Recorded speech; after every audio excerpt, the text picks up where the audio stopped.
Welcome to On the Vineyard, a 10-minute weekly wrap-up of news from the Vineyard Gazette Media Group on Martha's Vineyard. I'm publisher Monica Brady-Myrov. We're so glad you're here. On the Vineyard is sponsored by Martha's Vineyard Bank. The island has come back to life after Memorial Day.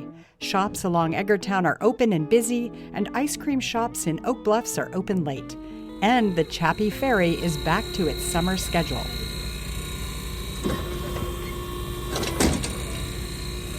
But the ownership of the Chappie Ferry is changing hands. On Tuesday, the town select board finally approved the transfer of the license from Mr. Wells and Ms. Snipes to Brian Skull and a small group of investors.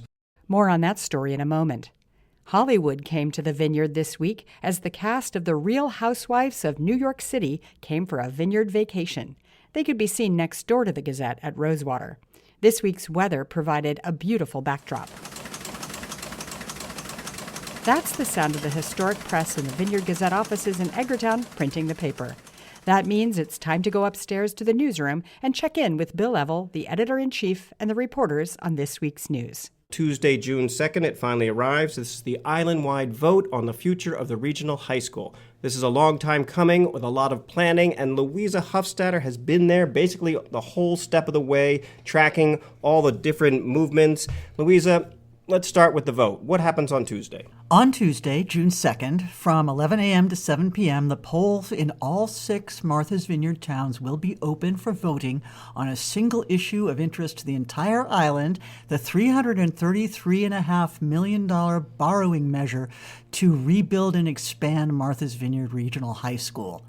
This is an election that will basically determine the future of the school for potentially another, let's see, it opened in 1959. They're looking for another 50 to 70 years in the new facility, which will be at the old high school. The very oldest parts will be demolished, a new wing will be built, and the rest will be remodeled and brought up to 21st century building and educational codes. Now, along the way, you've detailed so well the different finances, the different issues, the different problems with the school, but so it all comes down to post 7 o'clock, we'll get a yay or nay, and then we sort of know what happens after that, or mystery?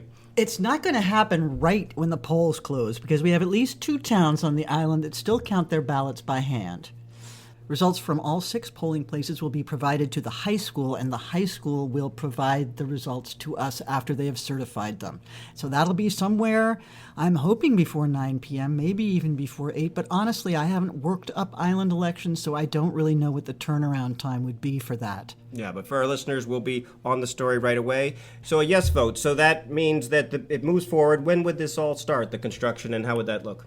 Okay, if the vote is yes, then the school district will get straight to work, finishing up the schematic design that they've been working on, starting to get the estimators, the contracts. It will take until next summer before actual construction begins on the new 2-story classroom wing, which will be built first while the students and teachers remain taking classes in the old portion of the school. One of the advantages of this program is that they will not have to spend money on mobile classrooms, relocatable classrooms, which that's a dead loss. And Tisbury spent millions and millions on theirs with nothing to show for it except that they had a place for the kids to take classes while the school was being rebuilt. In this case, the kids will stay where they are. It really can't get much worse there at this point, before it just falls down, I think. But nonetheless, and then once that's done in the summer of 29, they will move, students and teachers and classes will move into the new building. The old building will be redone, and the whole thing is expected to be finished by the spring of 2030, although if experience is any guide, some of the landscaping will probably trail that a bit. And a no vote means back to the drawing board, or there is no drawing board, really? No, there's no drawing board left. A no vote throws away $77 million at least in state money that comes not from taxpayers, but from a portion of the state sales tax, which has already been committed to this project if islanders will vote to repay the remaining $260 million or so, plus debt service, which is not inconsiderable over the period of the bonds. But if people say no to it, then there's no school project, there's no money from the state, there's no money left for architects to come up with a second plan to just do a code renovation. There is nothing except for the need to return to town meetings every year with requests for a new roof, new air conditioning, heating, many, many things that are wrong there that have been wrong for a long time and can't be fixed anymore. All right. Thanks so much, Louisa. And the Gazette has officially endorsed this project, so we are urging a yes vote as the best decision for the island's future. Thank you. Turning now to reporter Charlie Leitner, who's on the story of the Chappie Ferry, which this week officially changed its transfer license from Peter Wells and Sally Snipes to Brian Skall, the new owner. Now, it had a lot of back and forth, so we're going to check in with Charlie. What happened on Tuesday, and what was a little bit of the back and forth previously? Yeah, so this has been going on for quite some time, and on Tuesday, the town select board finally approved the transfer of the license from Mr. Wells and Ms. Snipes to Brian Skall and a small group of investors. It's been kind of going back and forth because there's kind of been some concern over the transparency on the investor group, as well as some concerns over the ticket price increase issues that are all detailed within the license agreement. So with the approval, Mr. Skall is going to be able to take over the ferry and start running it how he sees. Yeah, and Mr. Skall is known to folks. He's been the captain for how long now? Correct, yeah. He's been operating as a captain on the ferry for about 2 years now, close to 2 years. Yeah. So yeah, he's had a lot of experience running and operating the ferry alongside both Mr. Wells and Ms. Snipes. Yeah, and Peter has owned the ferry for how long? About 20 years, I believe. Yeah, he goes pretty back. close to 20 and years. And he is our Chappaquiddick columnist here in the Gazette, too, so he really knows Chappaquiddick in and out. Yeah, and I think that's one of the things he was kind of sentimental about with the transfer. He's had a great time over the 20 years owning and operating the ferry and meeting all the residents. He knows everyone. He gets the call when an EMT needs to go over there or it needs to be transferred. So he's very, very entrenched in the local community. So I think it was a little bit sad and also happy for him to end this chapter. Yeah, because the next chapter is kind of unique for him, right? Well, he will be a captain on the ferry this summer, so people will see him around. But he's also going to be taking up Christmas tree farming in West Tisbury.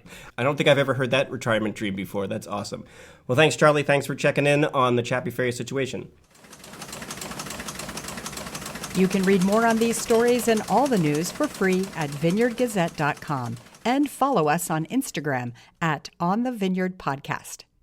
There are a couple of interesting art-related openings I'm going to try and attend this week. Friday, the Martha's Vineyard Museum will open a photography exhibit of the late Dolores Allen Littles, a pioneering photo editor at Time Life magazine. Wednesday at Featherstone, award-winning Palestinian-American poet, essayist, and educator Naomi Shihab Nye will read from her published work as a fundraiser for the Arts Center. And there's a new CSA partnership. Milkweed Farm and Mary Farm are teaming up.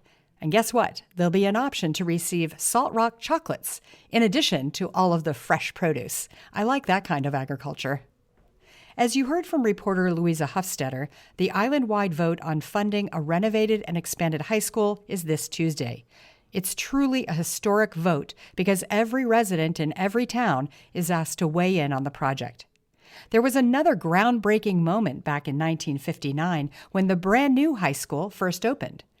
Ann Bassett, a TV producer at MVTV, remembers how the idea of bringing all students together into one school was very controversial. People hated the idea, hated it. You know how the 6 towns hold so with a death grip onto their own personalities and autonomy. It was the most threatening thing in the world. We all hated it. We hated the idea of it. Oh, I wasn't going to go. I'd go off island before I'd go to the regional school. A lot of us kids felt that way. Oh, hated the idea. Hated it.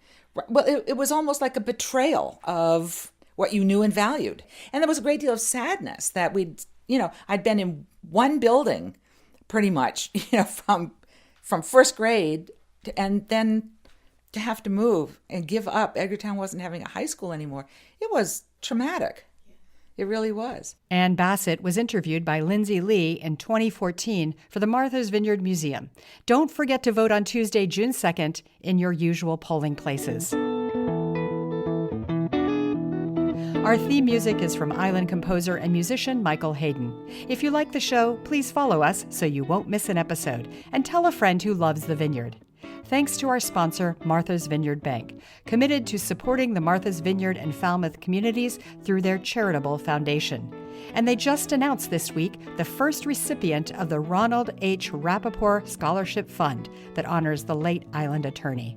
Learn more at mvbank.com. I'm Monica Brady-Myrov. Thanks for joining us on The Vineyard. Talk to you next week.